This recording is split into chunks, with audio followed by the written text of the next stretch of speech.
All right, Jim, our next question sent to CornyDriveThru at gmail.com from Rob Lindsay in Renton, Washington, the city where Jimi Hendrix is buried. I have a question for you about local TV reporters in the territory days. Let me preface this by giving you a couple of quick memories. First, when I was growing up in Cincinnati in the early 1980s, the local TV news broadcast would sometimes include a recap of the previous night's wrestling matches at the Cincinnati Gardens.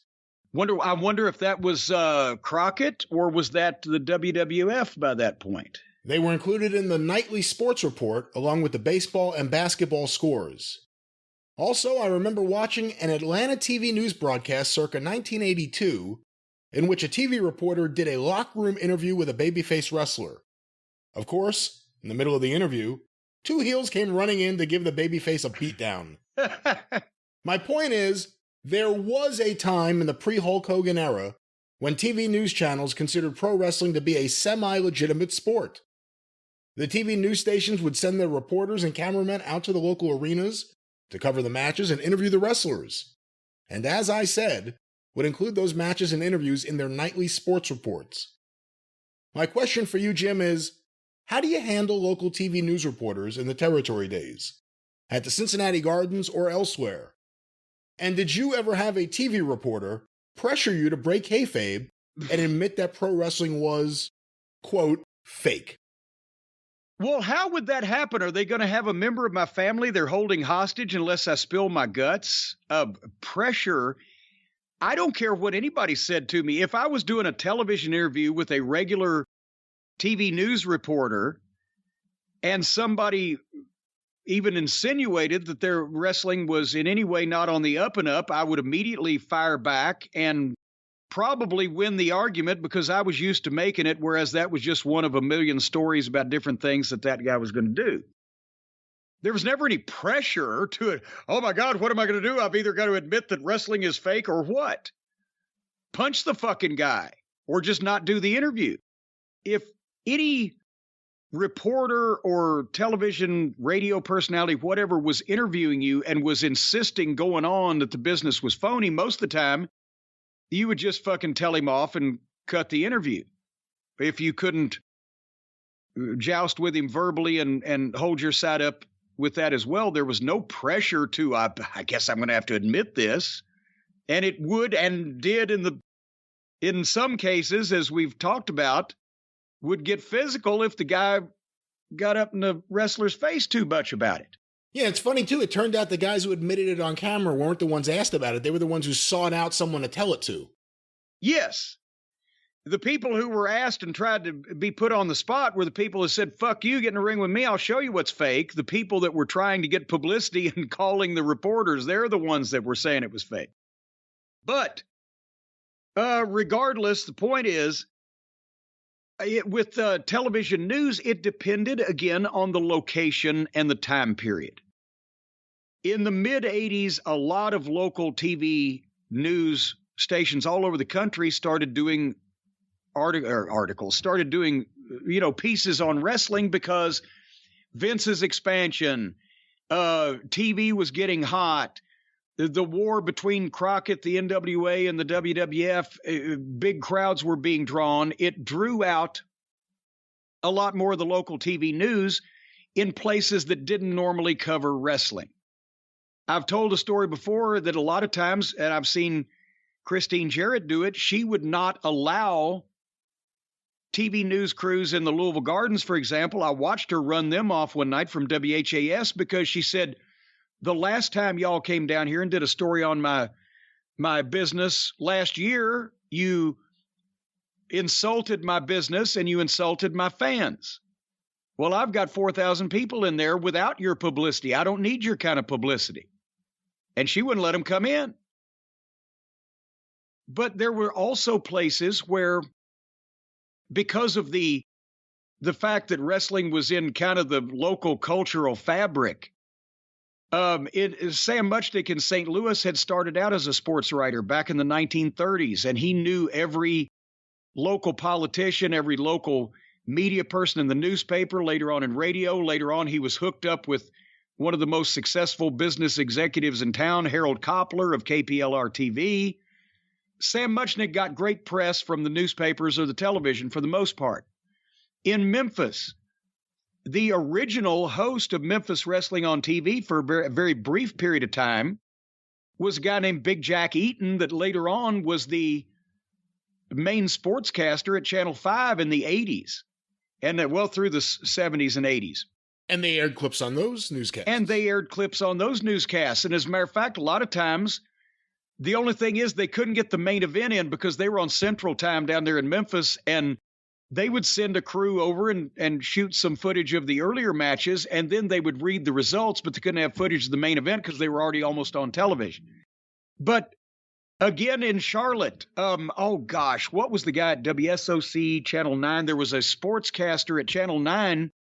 He actually rode in the helicopter with Flair when Flair made his helicopter entrance at Memorial Stadium in Charlotte in front of almost 30,000 people. But then again, you've got something in Charlotte that drew almost 30,000 people to a live event. The TV news is going to cover it, but wrestling was familiar to everybody in the Carolinas. So what about the thing in 88 with you? Because you're in great shape there. It's the one thing I remember about it, where you're playing tennis with the guy and you're talking to the guy. Yeah. How did that get set up? That got set up by the TV station contacting Crockett and saying, hey, we'd like to do something with Cornette. Because I know this sounds egotistical and or, ridiculous these days, but when they did pieces or stories on the top Crockett wrestlers at that time period, it helped the ratings of the local news. That's how big wrestling was in Charlotte. So they did I've got the tape from the TV station. I've still got the 3/4 inch tape, the master, but it was a 2-part segment or story on me on the local 6 o'clock news. And the guy we went to a tennis court, and of course I've worked that I couldn't figure out how to play tennis, and I tried to jump over the net and you worked all that stuff. Well, yeah, but I was being Bobby Heenan. Yeah. I was doing Bobby Heenan. And then we had to sit down in an interview where I did the best I could to explain why people sometimes thought that wrestling was not on the up and up, but I can assure you, blah, blah, blah. And it was like a 10-minute piece, 5 minutes one night, 5 minutes the next night, up close and personal type of thing, whatever. And it was a bigger deal sometimes, in some cases, especially when they did something on Flair or the news reports on Magnum's accident. That helped the ratings of the local news more than it helped the wrestling company, because we were bigger than the local news. And we talked about it with the death of David Von Erich. That was a case where the local news was late in picking up how big the story was, and then they jumped all over it. Yeah, and then they realized, wait a minute, we have completely ignored a massive section of our population where this pop culture thing has been happening under our noses. And then they started covering wrestling closer in Dallas on the downhill slide of world class because they had completely missed the explosion. And by the time they started catching up, the mainstream news in Dallas, it was already on the way down. But that's the thing, it depended. And in New York, of course, you were never going to get a break. And in Los Angeles, they were all going to be snide sportscasters about the phony wrestling. But in the days of the territories where the promoter was a big deal in town, where the television shows had high ratings and wrestling had somewhat of a good name, you would foster good relationships with the local media, newspaper, radio, TV stations, and a lot of those people were fans of the wrestling. So there you would get positive publicity. Other places, you'd get negative publicity. Either the territory had gone out of business, Ohio after the Sheik, where they weren't really beholden to any local promotion, and the business already had kind of a bad name. And then after the modern expansion, then now nobody really grows up being a fan of their local wrestling because there is none. So you just have to see, do I have a fan that works at a radio station or a TV station in a place I'm going to run a show? And if so, I'll try to,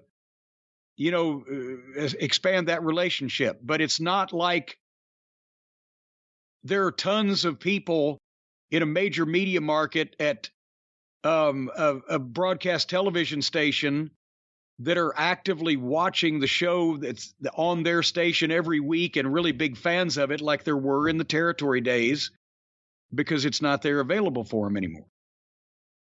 With Mid-South Wrestling and the way Watts controlled things, especially in Louisiana, you know, we saw on TV in like 83, Buddy Nichols would do commentary on some of the matches that didn't matter. He was the news director in one of the TV stations. So that was, I guess, a case of embracing the local news personalities that like wrestling and bringing them in closer. Yeah. But still kind of making sure they're not getting too close. Yeah, and I mean, for years, the ring announcers in Louisville, Kentucky were DJs from Wacky Radio, WAKY. It started with Johnny Randolph, who we used to call him John Turnbuckle Randolph. And that's what the other DJs would call him on the air, Johnny Flying Mare Randolph. He was also the program director. And he's the one that was instrumental in setting up the deal where Lawler wrestled Coyote Calhoun and sold the fucking Louisville Garden slap dab out. Coyote was another DJ. He was the top 40 6 to 10 p.m. guy that later on became a Country Music Association DJ of the Year. And then Bob Moody, who was also then became the program director when Johnny Randolph had left. So for years you would hear the DJs just in their patter, just in their conversations talking about the wrestling matches. And it helped spread the word to a younger audience, because when Jarrett opened up Louisville, the primary audience for the wrestling matches and the live events, and they were drawing big crowds. Louisville popped pretty quick and was strong for years. They were older. They were middle-aged because they had been fans from the early 60s and the late 50s and the mid-50s with the Allen Athletic Club and Barnett's Indianapolis office. And they had had no wrestling for 4 or 5 years there to go to. So when it came back and those people found the TV show, then and it was an older crowd, and you'd see babies that were being held by their older parents or grandparents or whatever. But then Jerry Jarrett was the start of it. But then here comes, by 1973, Lawler comes in. He's a little bit younger, and then Ricky Gibson. And now you start seeing the girls. And part of the girl audience, the teenage girls, was listening to Wacky Radio, because that was the top 40 station. I mean, this was before FM, and then WLRS, the Walrus, comes in and they play album rock, and everybody listening to that in 1977 was too stoned to go to the match. But you establish those relationships, and that helps you spread your audience to different people, because I guarantee you, no 15, 16-year-old girls were watching Don and Al Green against Jackie Fargo and Tojo Yamamoto. But when you threw young blonde-haired Jerry Jarrett and that fucking little sexy rock star-looking Ricky Gibson in the mix, and then some more young guys, and then Dundee, all of a sudden the Louisville Gardens is 50% female, and half of them are under 35 instead of over. And that came from expanding the way that the audience, by the method of the way people were talking about the company, talking about wrestling, and who was talking about it. That's the way you do it.